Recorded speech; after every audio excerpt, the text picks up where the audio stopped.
there's so much injustice in the world that not confronting that, not speaking truth to power, feels empty.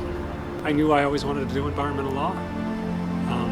I always wanted to work in environmental issues, but I don't think in my early career, I had the courage to do what it takes. But I ended up, being a corporate lawyer for a year and a half, and that was the only job I could get out of law school, and I had a lot of student debt. And I took it and thought I could rationalize it all, and I really couldn't. I was really just perpetuating the status quo. And so I quit. I sold everything I owned. I sold my car, I sold my guitar. I moved up to Berkeley and lived in a group home with 9 people and 4 cats. And I just made a commitment to myself that I was gonna do it. I wanted to work in the public interest. I wanted to be an environmental lawyer for the good guys. And for a year and a half, I didn't get paid. I actually made $6,000 that year. I lived on top ramen and 99-cent Whoppers. Hard work was always part of the way I was brought up. I was raised in Nebraska, and my parents worked hard, and they instilled that in us. And the community I grew up in, that was a really important thing.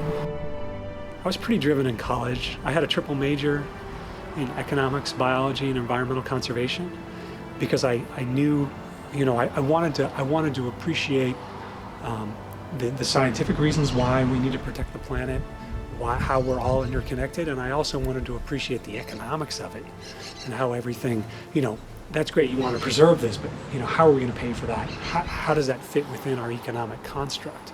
And then I went to law school because I figured the legal avenue was the best way to effectuate the change that I wanted to see. I tried to get a job in the public interest, and I couldn't. There just weren't jobs available. I couldn't even get volunteer jobs. I couldn't even work for free. And so it was a personal choice to say, I'm gonna live this way so that I can pursue this dream that I have. And then things just worked out. The universe, provided.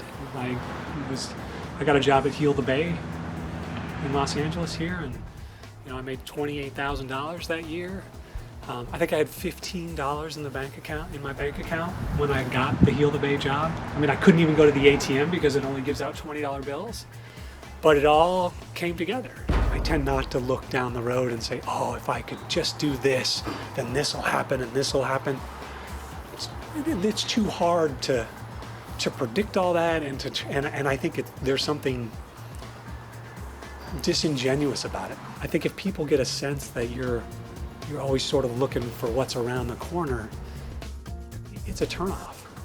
I think if you work hard and you're credible in what you do, people will see that.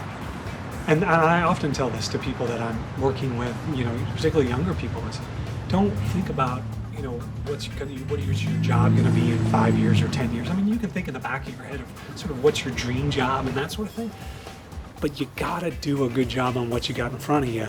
And you got to do it with integrity, and then the opportunities will come your way. Of the 7 billion people on the planet, how many people actually can, one, speak truth to power? Can they actually speak out? Do they have a voice?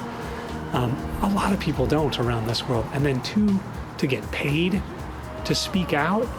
That was the ultimate goal, was, okay, this is what my passion is, this is what my beliefs are.